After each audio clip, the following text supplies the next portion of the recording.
I'm Matthew Vernette, owner of Kaiso City Pizza. We are here at the St. James Marketplace, opposite the police barracks in St. James here. And well, this is my business. This is my life at this point.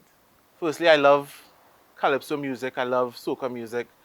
I'm very much a nationalist in terms of Trinidad, putting Trinidad first. Um, the original name was 868 Degrees, and I came up with that name in a bit of a rush, and I've hated it ever since. Because if you've ever looked up 868 anything on any social media platform, you'll probably get more businesses than there is people in Trinidad. So I always loved how um, businesses away, especially food businesses, would recognize their cultural background and treat their classics, with reverence. And I always wanted to pay respects to the classics because music is coming so fast that we tend to forget some of the old things that go. And I really wanted to have an opportunity to showcase some of the classics, things that people might have forgotten. The same way how we tend to forget the flavors that we grew up with, and we don't need to have it necessarily in the same way all the time. So this is a new way of experiencing some of those same flavors, whether it's come in the form of music or it comes in the form of our pizza toppings. I mean, I love soca, but that's too easy. Soca is the popular child right now. Kaiso really encompasses both sides of it, calypso and soca.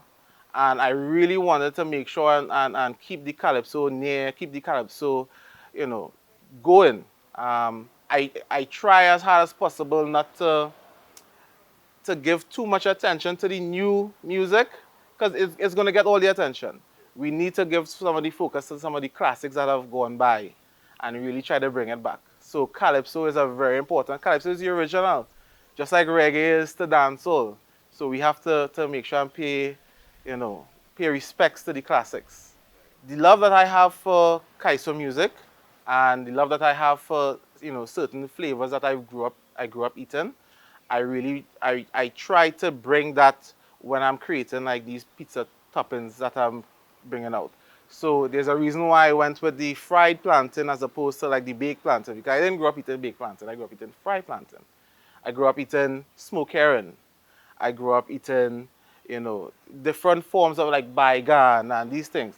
I even have like one-off toppings that I use as experiments that are not on the menu as a long stay, like the stew beef, which I'm bringing back for like a one-off, pizza topping. So it's different things. We have to try and find ways of reimagining what is Trini Style Pizza, and that's really my goal with this. I'm not trying to be the Italian stuff, that's all well and good. But what is Trini Style Pizza using some of those techniques? Um, Even everything from my sauce. I source all my tomatoes from farmers locally. I source my basil from farmers locally. I hopefully one day will be able to use local cheeses and local cured meats and these type of things.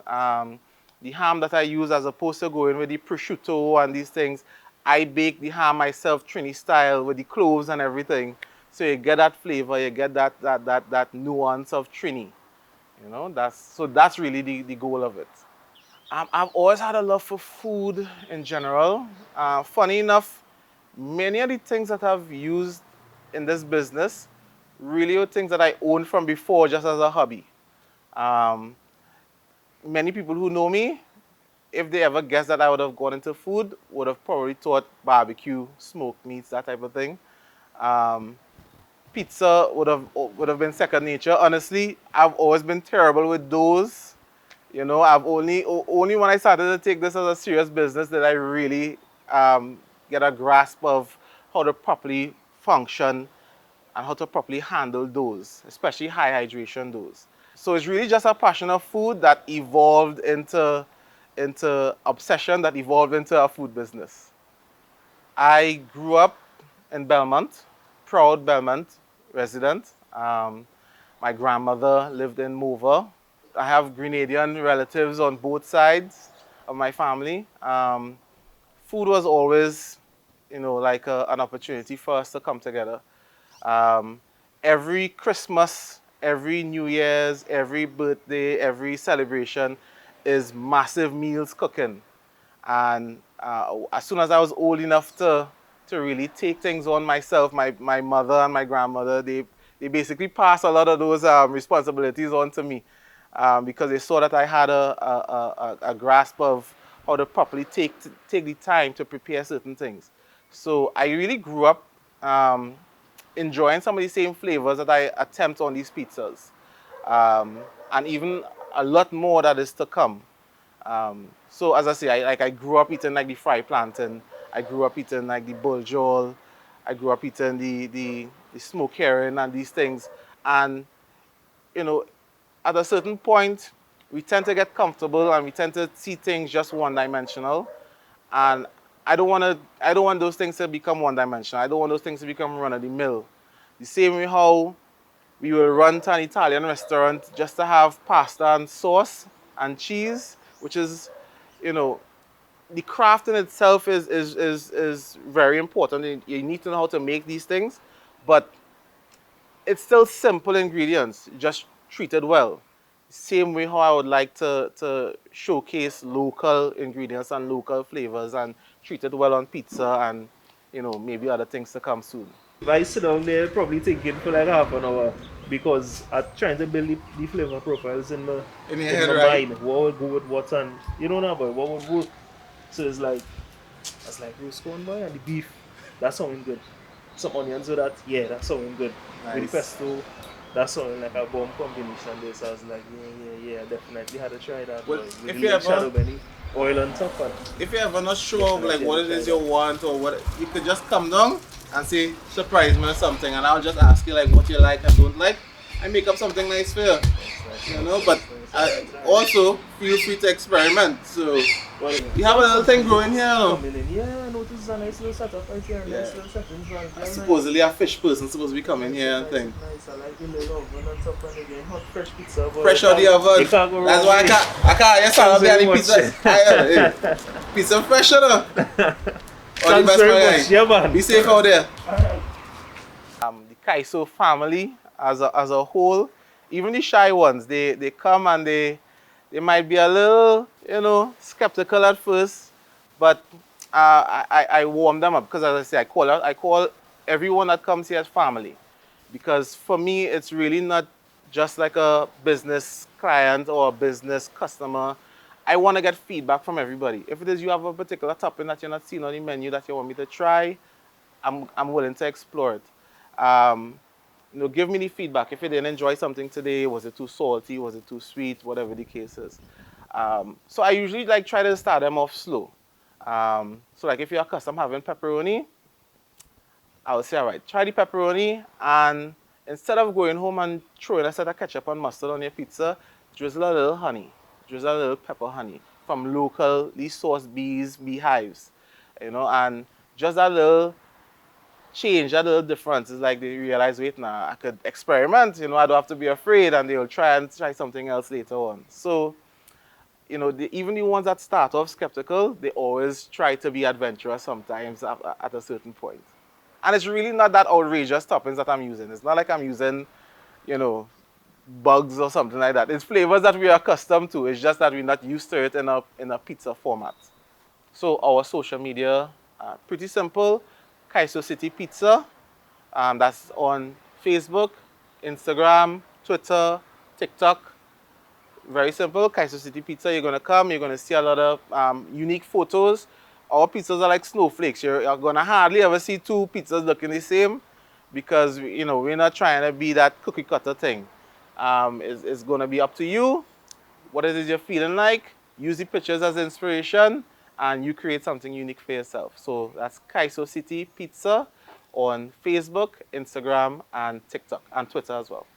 This dough is really like a really wet, really hydrated dough. You really have to know how you're handling the dough. You can't over stress the dough, can't overwork the dough, because you're gonna end up with a lot of problems. It's a very gentle touch. You're not gonna see any of those dough tosses over here where I'm tossing dough up in the sky.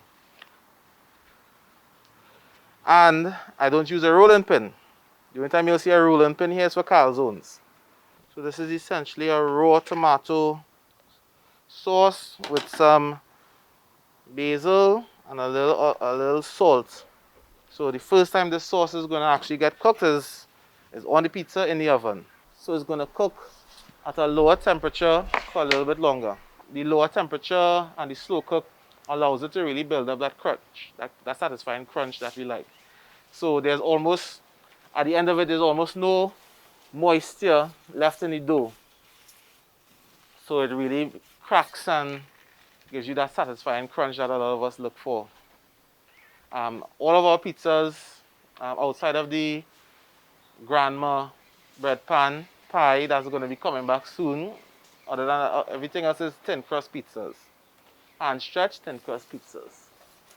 So this is just for us, a simple marinara pizza with some sliced garlic, extra virgin olive oil, basil, and well, our house-made tomato sauce.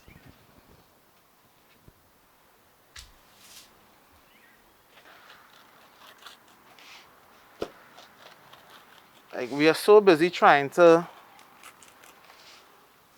mass produce everything that we are missing an opportunity to really create something like unique and specialized.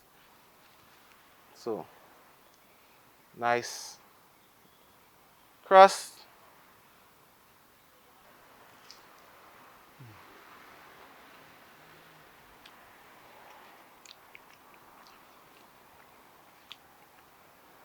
I love a marinara pizza, bro. Like dead ass. I love a marinara pizza. Like half a piece. Like just pure. You're enjoying the flavors of everything. You're getting the nice sourness of the crust. Like you're tasting everything. Every layer.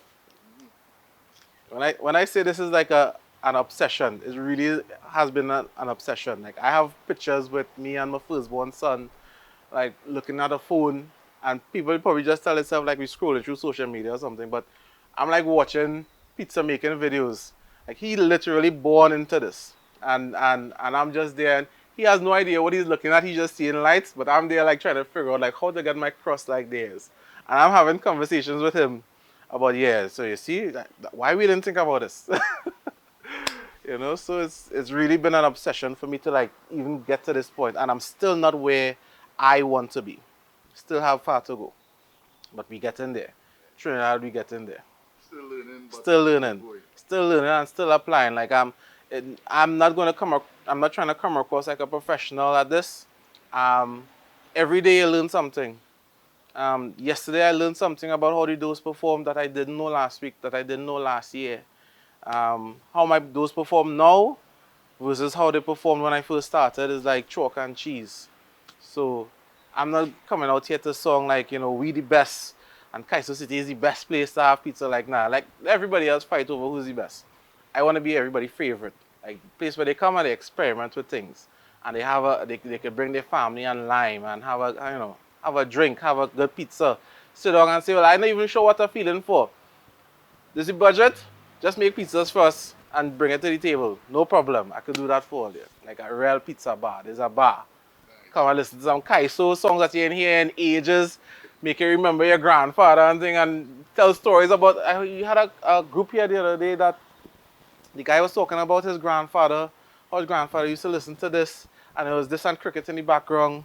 And like, you know, and every song that come up, all you know about this? What you know about this? And he said, that's what my father used to tell me. So I tell him all you know, what all you know about this? So you know, like that's what I like to hear. You know, it's a family type environment. No matter how big or grow, we keeping it that way.